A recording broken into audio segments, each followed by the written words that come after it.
Picture this. You're walking through the gilded halls of Westminster Palace in 1396 when you witness something that makes your blood run cold. A tiny girl, barely tall enough to reach a grown man's waist, stands trembling in an elaborate white gown that pools around her feet like ocean waves. Her coal-lined eyes dart nervously around the cathedral as hundreds of nobles watch in silence. Across from her stands a man nearly 5 times her age, his weathered hands reaching for hers with a gentleness that cannot mask the grotesque reality of what's about to unfold. What you're about to hear will haunt you. Because this isn't just any wedding. This is the systematic destruction of a child's life, orchestrated by the most powerful people in Europe, justified by politics, and sanctioned by God Himself. Or so they claimed. Before we dive into this devastating story, I want you to comment below and let me know where you're listening from. We are exploring these ancient stories together, connected across time and space by our shared curiosity about the darkest chapters of human history. And please, hit that subscribe button, because what happened to this little girl represents a pattern of abuse that echoed through centuries of royal power, and these stories deserve to be remembered. The girl's name was Isabella of Valois. She was 6 years old. He was Richard II, King of England, and he was 29. Yet somehow, in a twist that defies every moral instinct we possess today, she would become one of the most significant queens in English history. A queen so inconvenient to the narrative of English glory that for centuries, historians barely whispered her name. We know almost nothing about who Isabella was before she became a political pawn. She was born in 1389 into the French royal family, the daughter of King Charles VI of France, a man whose own mind would soon shatter under the weight of what we now recognize as severe mental illness. But who in 1389 was still lucid enough to understand the value of his daughter's tiny hand in marriage? Imagine being 6 years old in medieval Paris. Your days should be filled with dolls carved from wood, games of hide and seek in castle corridors, and maybe, if you're lucky, story time with your nursemaid before bed. Isabella's days were filled with something else entirely.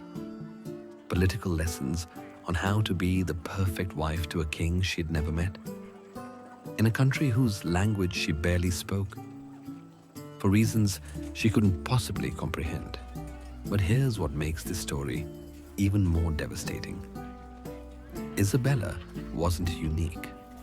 She was part of a systematic pattern of child abuse disguised as diplomacy that plagued medieval Europe. The difference is that most of these little girls disappeared into history without a trace. Isabella's story survived because she became a queen. And what a queen she became. The negotiations for Isabella's marriage began when she was just 4 years old. Think about that for a moment. While modern 4-year-olds are learning to tie their shoes and recognize letters, Isabella was already being measured for wedding gowns and taught the politics of international alliance. The English and French courts spent 2 years haggling over this child like she was valuable property, which in their minds she was. Richard II needed this marriage desperately. His kingdom was crumbling under the weight of internal rebellion.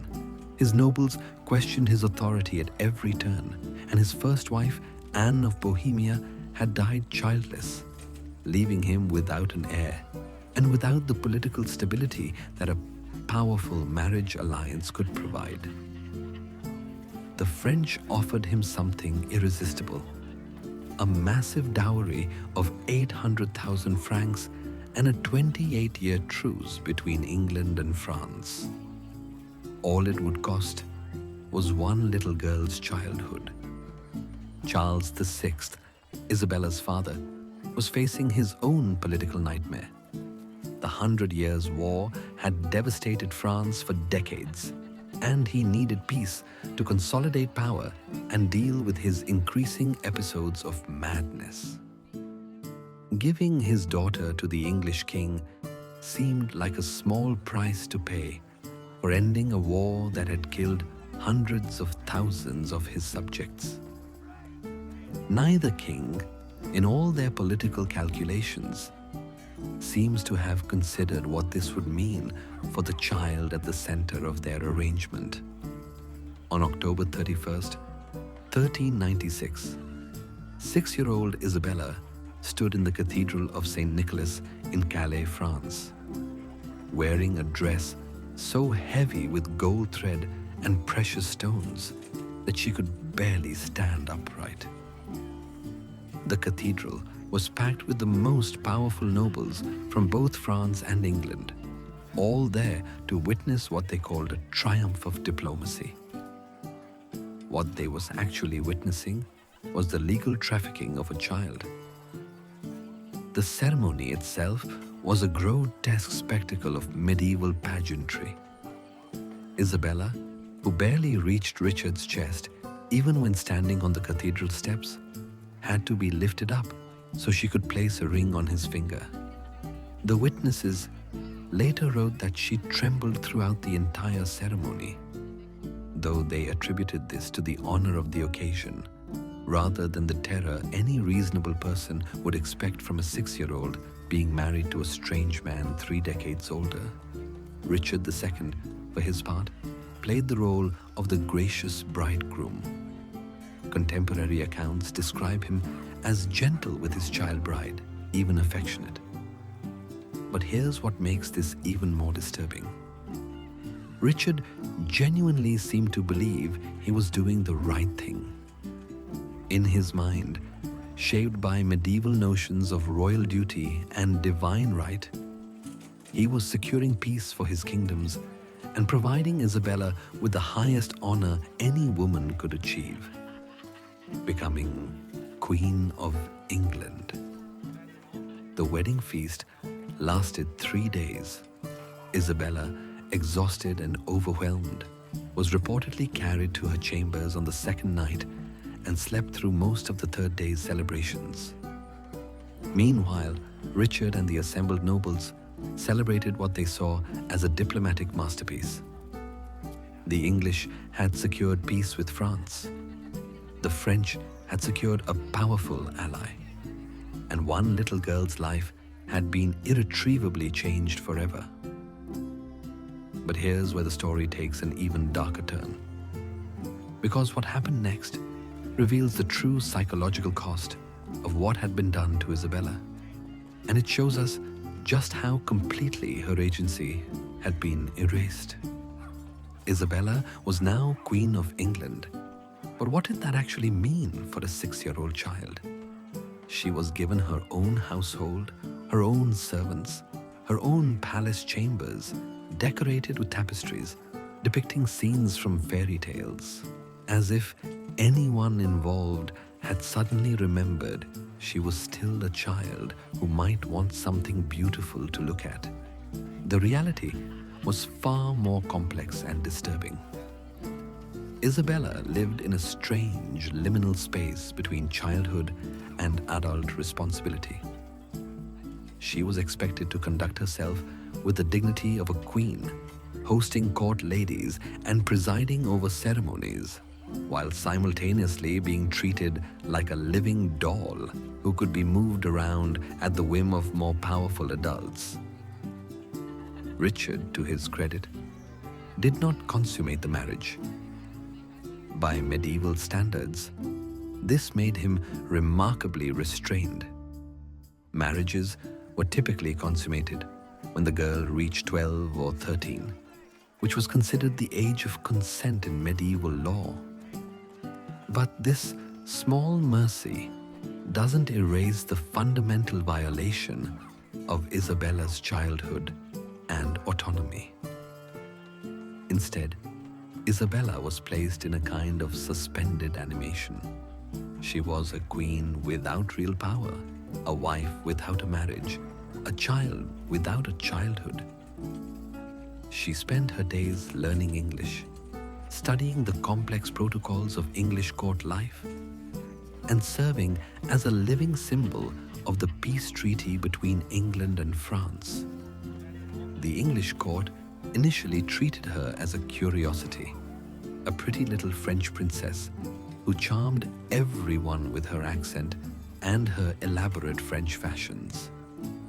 But as the months passed, the novelty wore off, and Isabella began to understand the true nature of her position. She was utterly dependent on Richard's goodwill for everything, her comfort, her safety, even her survival. And then, just as Isabella was beginning to adapt to her impossible situation, everything changed. Because in medieval politics, the only thing more dangerous than being powerless was being married to someone who lost his power. In 1399, when Isabella was 10 years old, her world exploded. Richard II, the man who had been her husband for 3 years and her only source of protection in a foreign land, was overthrown by his own cousin, Henry Bolingbroke, who crowned himself Henry IV of England. For most people, political upheavals are distant events that affect their daily lives only indirectly. For Isabella, Richard's overthrow meant the complete destruction of everything she had known for half her life. Overnight, she went from being Queen of England to being a valuable prisoner, because Henry IV quickly realized that the little girl represented both a threat and an opportunity. The threat was obvious. As long as Isabella was alive and married to Richard, she represented the legitimate royal line that Henry had just overthrown. She was living proof that Henry was a usurper, but the opportunity was equally obvious. Isabella was still a French princess, and France was still a powerful neighbor that Henry desperately needed to keep at peace. So Henry IV made a decision that reveals the cold calculation behind medieval politics. He would keep Isabella comfortable and safe, but she would remain his prisoner until he decided what to do with her. For a 10-year-old girl who had already lost her childhood to political arrangements, this must have felt like the final erasure of any hope for a normal life. But here's what nobody expected. Isabella refused to accept her powerlessness quietly. The historical records from this period show us something remarkable. Despite being a child, despite being a prisoner, despite having absolutely no official power, Isabella began to assert herself in ways that frustrated and confounded Henry IV's court. She insisted on being addressed as the rightful Queen of England. She refused to renounce her marriage to Richard. She demanded to know where her husband was being held and whether he was safe.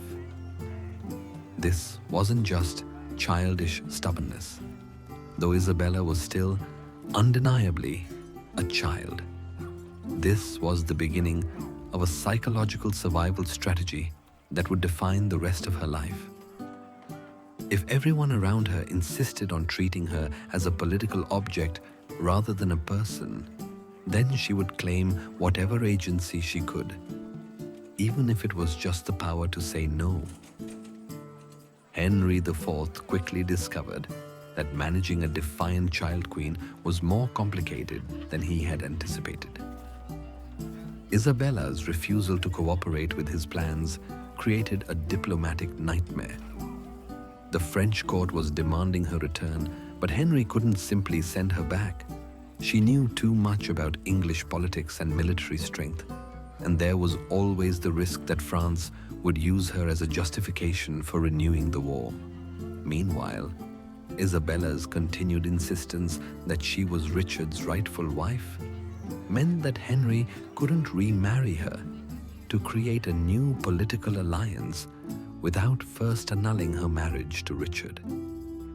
But annulling the marriage would require admitting that the original ceremony had been invalid, which would undermine the very peace treaty that had justified the marriage in the first place. For 2 years, from 1399 to 1401, Isabella remained in this impossible limbo. She was kept in comfortable imprisonment in various English castles, always under guard, always supervised, but never told what her ultimate fate would be. For a child who had already had every major decision of her life made by adults with political motivations, this uncertainty must have been psychological torture. And then, in 1400, something happened that changed everything. Richard II died under mysterious circumstances while imprisoned in Pontefract Castle. The official cause of death was listed as starvation. Richard had supposedly refused to eat and wasted away. But even contemporary observers suspected that Richard had been murdered on Henry IV's orders. Isabella, now 11 years old and a widow, was devastated by the news. Whatever Richard's flaws as a king, he had been the closest thing to a protector that Isabella had known in England. But Richard's death also solved Henry IV's most pressing problem. Isabella was now free to be remarried, and her value as a diplomatic tool had increased dramatically. The question was no longer whether to send her back to France, but how to extract the maximum political advantage from her return. What happened next reveals the brutal calculus of medieval diplomacy. Henry IV and Charles VI of France entered into complex negotiations over Isabella's future, and once again, no one asked Isabella what she wanted. Henry IV wanted several things. He wanted the return of Isabella's massive dowry, which he desperately needed to fund his new regime. He wanted guarantees that France would not use Isabella's story to justify a new war against England. And he wanted assurance that Isabella would not be married to any rival claimant to the English throne. Charles VI wanted his daughter back, but he also wanted to save face. The marriage alliance had been his diplomatic masterpiece, and its collapse reflected badly on French prestige. He needed Isabella's return to look like a victory for France, not like Henry IV discarding an inconvenient reminder of the previous regime. The negotiations dragged on for months while 11-year-old Isabella waited in English castles, not knowing whether she would ever see her family again or whether she would be married off to yet another stranger for political reasons. Finally, in 1401, an agreement was reached. Isabella would be returned to France, but she would not be allowed to remarry any enemy of England. Henry IV would keep most of her dowry, but would provide her with a generous pension, and both sides would agree to present her return as a gesture of goodwill, rather than as the resolution of a diplomatic crisis. On July 31st, 1401, 12-year-old Isabella crossed the English Channel for the first time in 5 years. She was returning to a country she barely remembered, to a family she hardly knew, carrying the psychological scars of experiences that no child should endure. But the most remarkable part of Isabella's story was yet to come. Isabella's return to France should have been the end of her political significance. She was no longer Queen of England, she was still a child, and the political alliance that had defined her early life had collapsed. By every reasonable expectation, she should have faded into the obscurity that claimed most medieval noblewomen who outlived their political usefulness. Instead, Isabella did something extraordinary. She refused to let her story end. As she grew into her teenage years, Isabella began to speak publicly about her experiences in England. This was almost unprecedented for a woman of her era, let alone a young woman who had been involved in such sensitive political matters. Medieval women, especially royal women, were expected to be silent about their marriages and their treatment by powerful men. Isabella broke that silence. She gave detailed accounts of her time as Richard II's child bride, describing the isolation, the fear, and the complete powerlessness she had experienced. She spoke about the psychological impact of being married to a man old enough to be her father when she was too young to understand what marriage meant. She described the terror of Richard's overthrow and the uncertainty of her imprisonment under Henry IV. But most remarkably, Isabella began to frame her experiences not as personal grievances, but as examples of systematic injustice. She argued that the practice of child marriage, even for political reasons, was fundamentally immoral. She questioned whether any political alliance could justify the destruction of a child's agency and autonomy. She suggested that the Church, which had sanctified her marriage to Richard, bore responsibility for enabling abuse. These were dangerous ideas in medieval Europe. They challenged not just individual political decisions, but the entire system of dynastic marriage that held European politics together. They suggested that children, even royal children, had rights that transcended the political needs of their parents and kingdoms. The response from the French court was swift and predictable. Isabella was ordered to stop making public statements about her experiences. But Isabella's growing independence threatened more than just abstract political principles. It also interfered with her father's plans for her future. Charles VI had been negotiating another marriage alliance for Isabella, this time with Charles, Duke of Orléans, the younger brother of the King of France.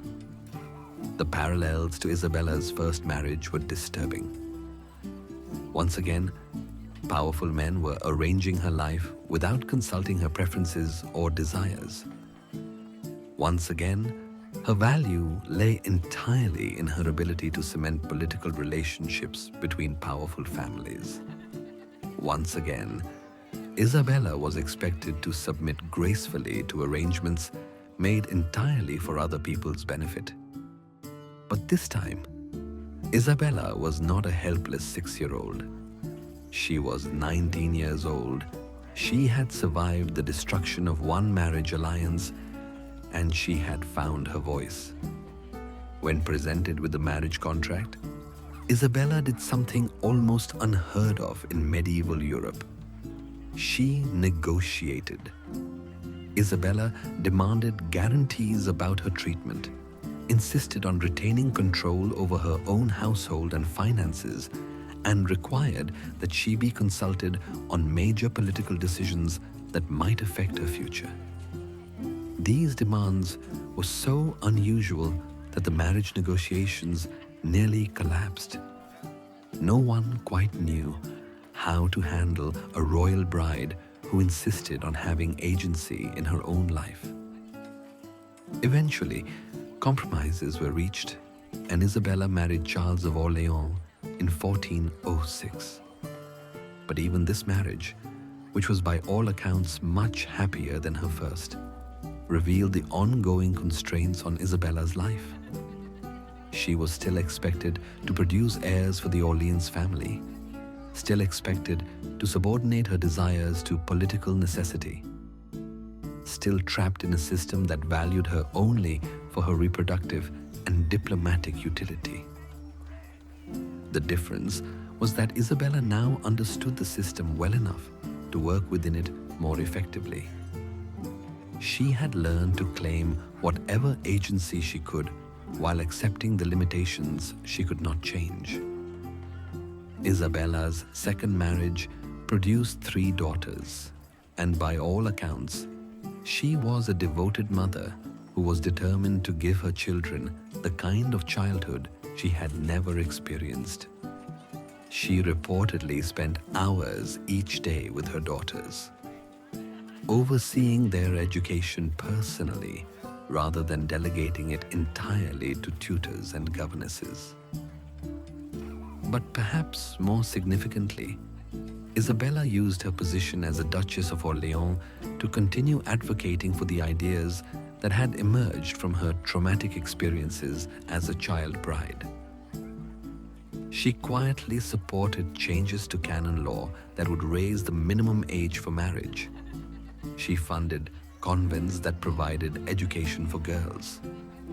She commissioned writers and artists to create works that depicted women as complex individuals with their own desires and motivations, rather than as passive objects in male political dramas. None of this was publicly dramatic or revolutionary. Isabella was too politically astute to challenge the medieval order directly, but she was systematically working to create a world where other little girls might have more choices than she had been given.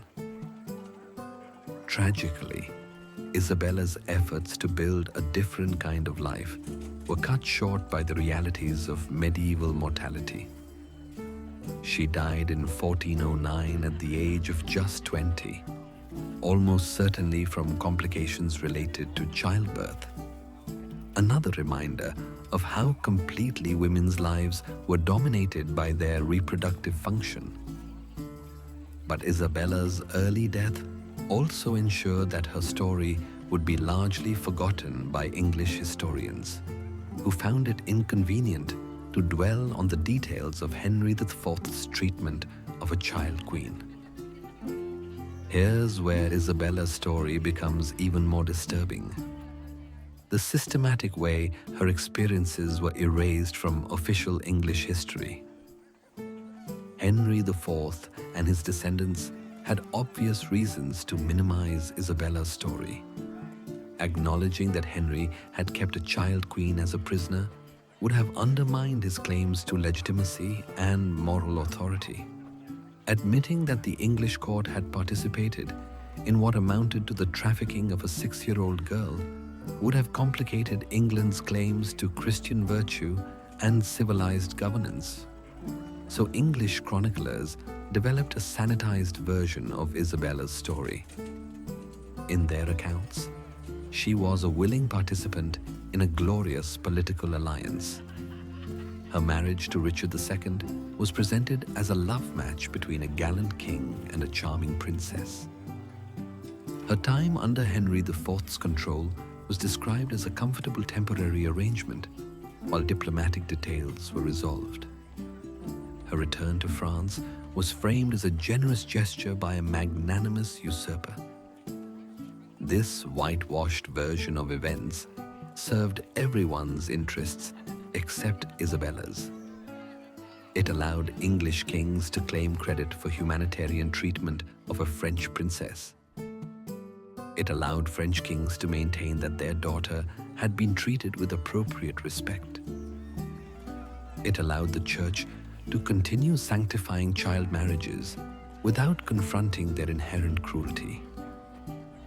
The only cost was the truth about what had actually happened to a little girl whose life had been destroyed by adult political ambitions. For centuries, this sanitized version was the only story most people heard about Isabella of Valois. She was mentioned in passing in histories of Richard II's reign, usually described as a minor diplomatic detail, rather than as a human being who had suffered genuine trauma. Her own words about her experiences, recorded by French chroniclers, were dismissed as unreliable or exaggerated. Isabella's experience wasn't unusual because medieval people were inherently more cruel than we are today. It was the predictable result of a political system that treated women and children as property to be traded for strategic advantage. Child marriage was common among medieval nobility precisely because it served the political needs of adult men so effectively.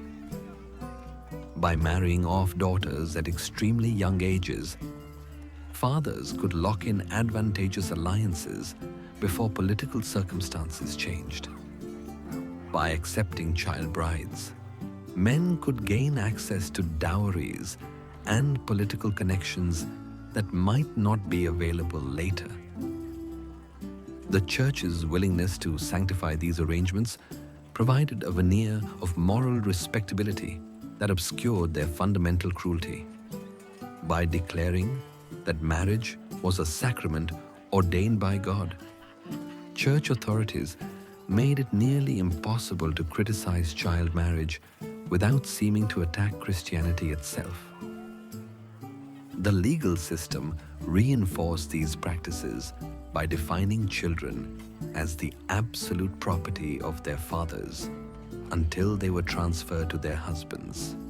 Girls had no legal standing to refuse marriages arranged by their fathers, no right to divorce husbands who mistreated them, and no ability to control their own property or children.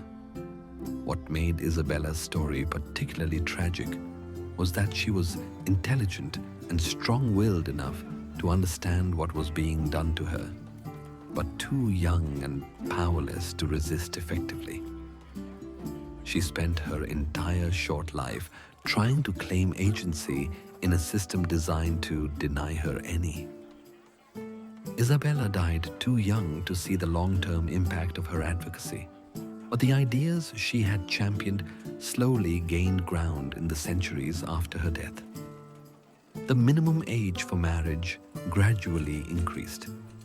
The legal rights of women expanded incrementally. The absolute authority of fathers over their daughters was slowly constrained by law and custom. These changes didn't happen because of Isabella alone. They were the result of complex social, economic, and intellectual developments that transformed European civilization over centuries. But Isabella's story reminds us that even the most oppressive systems contain the seeds of their own transformation, carried by individuals who refuse to accept that injustice is inevitable.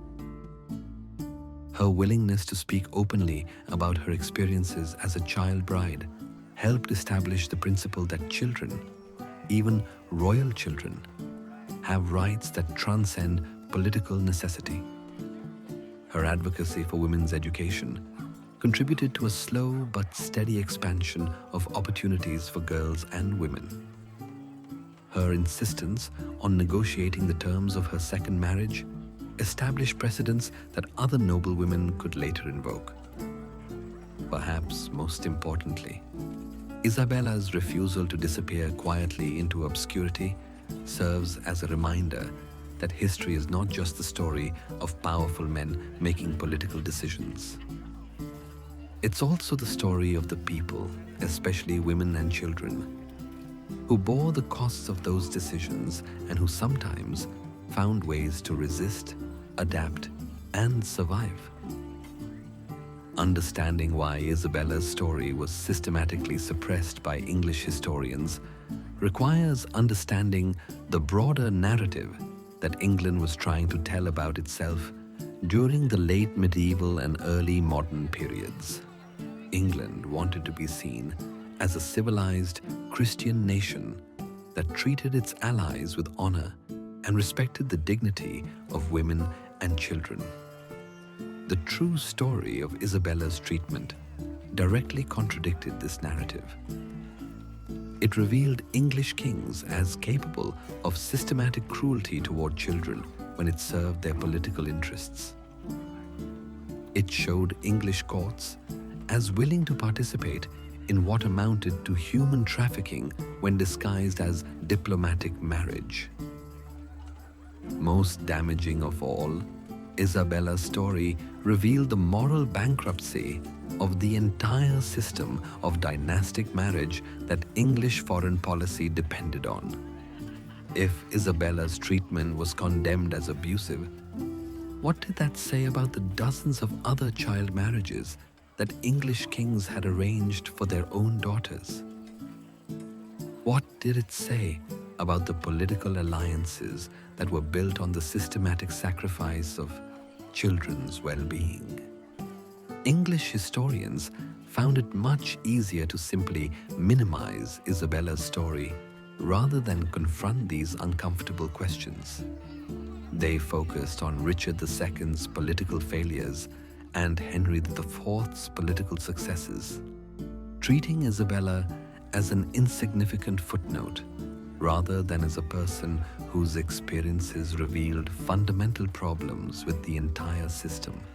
This deliberate forgetting was so successful that even today, most people who know about Richard II's reign know very little about Isabella. She appears in history textbooks, if at all, as a minor diplomatic detail, rather than as a human being whose life was systematically destroyed by political arrangements. She had no power to influence. Isabella's story becomes even more disturbing when we realize how common similar experiences were among medieval royal women. The practice of child marriage was so normalized among European nobility that most chroniclers didn't even comment on the obvious cruelty involved. Margaret Beaufort was married at age 6 to John de la Pole. Anne Neville was married at 14 to Edward of Westminster, then remarried to Richard III after her first husband's death in battle. Cecily Neville was married at 9 to Richard, Duke of York. The list goes on and on. Each of these marriages was justified by political necessity. Each involved a girl too young to consent meaningfully to the arrangement. Each required the girl to leave her family and adapt to an entirely new household and set of expectations. Each subordinated the girl's well-being to adult political calculations. What made Isabella's story particularly tragic was not that it was unique, but that it was so typical. The systematic abuse of royal children through arranged marriages was not an aberration. It was a central feature of medieval political life. The difference is that Isabella lived long enough and spoke eloquently enough to leave a record of what these experiences actually felt like from the inside. Most child brides died young, remained silent, or had their voices suppressed by the men who controlled the historical record. Isabella's willingness to speak about her trauma helps us understand what was really happening to thousands of other girls whose stories have been lost to history. Modern psychological research helps us understand what Isabella's experiences would have done to her mental and emotional development. Being separated from her family at age 6, married to a stranger, and thrust into an entirely foreign environment would have created what we now recognize as complex trauma. The constant uncertainty about her future, the complete lack of control over her circumstances, and the systematic denial of her agency would have created lasting psychological damage. The fact that Isabella was expected to perform queenly duties while still being treated as a child would have created additional stress and confusion about her identity and role. Perhaps most damaging of all was the gaslighting inherent in Isabella's situation. Everyone around her insisted that her marriage was an honor, that her treatment was generous, and that her experiences were normal and appropriate. Isabella was expected to be grateful for arrangements that were actually deeply harmful to her well-being. The fact that Isabella survived this trauma and went on to advocate for other children shows remarkable resilience. But we should not romanticize her strength or use it to minimize the damage that was done to her. Isabella's ability to survive and resist does not excuse the system that abused her in the first place. Isabella's story feels particularly relevant today as we grapple with our own systems of institutionalized abuse. The mechanisms that enabled her mistreatment, the dehumanization of vulnerable populations, the prioritization of institutional interests over individual well-being, the use of authority and tradition to justify harmful practices, remain disturbingly familiar. Like Isabella, modern victims of institutional abuse often find their experiences minimized, their voices silenced, and their trauma reframed as something less serious than it actually was. Like the medieval chroniclers who sanitized Isabella's story, modern institutions often prefer sanitized narratives that protect powerful people rather than honest reckonings with systemic harm. Isabella's response to her trauma, speaking truth about her experiences, advocating for systemic change, and working to protect other vulnerable people, offers a model for how survivors can work for justice, even within systems that are designed to silence them. Her story reminds us that individual resistance can plant seeds for broader social change, even when that change comes slowly and incrementally. One of the most remarkable things about Isabella's story is how clearly her own voice comes through in the historical record, despite centuries of attempts to suppress or minimize it. The French chroniclers who recorded her statements about her experiences preserved a first-person account of trauma that helps us understand not just what happened to Isabella, but what these experiences felt like from the inside.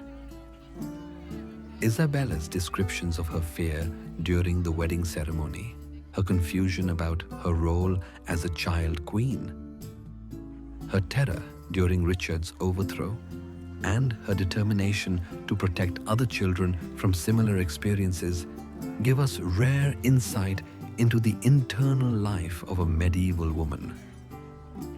These accounts are particularly valuable because they come from Isabella herself, rather than from male chroniclers interpreting her experiences through their own assumptions and biases. Isabella's voice cuts through centuries of historical distortion to give us a direct understanding of what systematic abuse looked like from the victim's perspective. By centering Isabella's own words and experiences, we can begin to understand not just the political consequences of medieval marriage arrangements, but their human costs. Isabella of Valois died at age 20, but her story deserves to be remembered as more than a footnote in the political history of medieval England and France. She was a child whose life was systematically destroyed by adult political ambitions, who survived trauma that would have broken many people, and who used her survival to advocate for justice and change. Her willingness to speak openly about her experiences helped establish the principle that children have rights that transcend political necessity. Her advocacy for women's education and legal rights contributed to slow but steady progress toward gender equality. Her refusal to disappear quietly into the obscurity that claimed most medieval women helped preserve a record of resistance that continues to inspire people today. Perhaps most importantly, Isabella's story reminds us that history is not just the story of kings and battles and political alliances. It's also the story of the people who bore the costs of those political decisions, especially women and children whose voices have been systematically suppressed or ignored. Isabella became a queen that England tried to forget because her story revealed uncomfortable truths about the costs of political power and the systematic abuse of vulnerable people. But forgetting Isabella's story doesn't make those truths disappear. It just makes it easier for similar abuses to continue. By remembering Isabella's experiences, honoring her voice, and learning from her resistance, we can work to create a world where no child's life is sacrificed for adult political ambitions. We can insist that power be exercised with accountability, that institutions prioritize human well-being over political convenience, and that the voices of survivors be heard and believed. Isabella of Valois was 6 years old when powerful adults decided to destroy her childhood for their own political advantage. She was 20 when she died, having spent her brief life working to ensure that other children would have more choices than she was given. Her story deserves to be remembered not as a romantic medieval tale, but as a stark reminder of what happens when systems of power are allowed to operate without accountability or moral constraint. And her voice deserves to be heard not as a whisper from the past, but as a call to action for anyone who believes that children's lives and well-being should never be sacrificed for adult political goals. The queen that England tried to forget refused to stay forgotten. And in remembering her story, we honor not just Isabella herself, but all the other children whose voices have been silenced by systems that value power more than human dignity. Their stories matter, their voices matter, and their resistance, however small or seemingly futile, helped plant the seeds for the more just world we continue to work toward today. If you found Isabella's story as moving as I did, please share this video with someone who needs to hear it. Like and subscribe if you want to see more stories about the forgotten voices of history.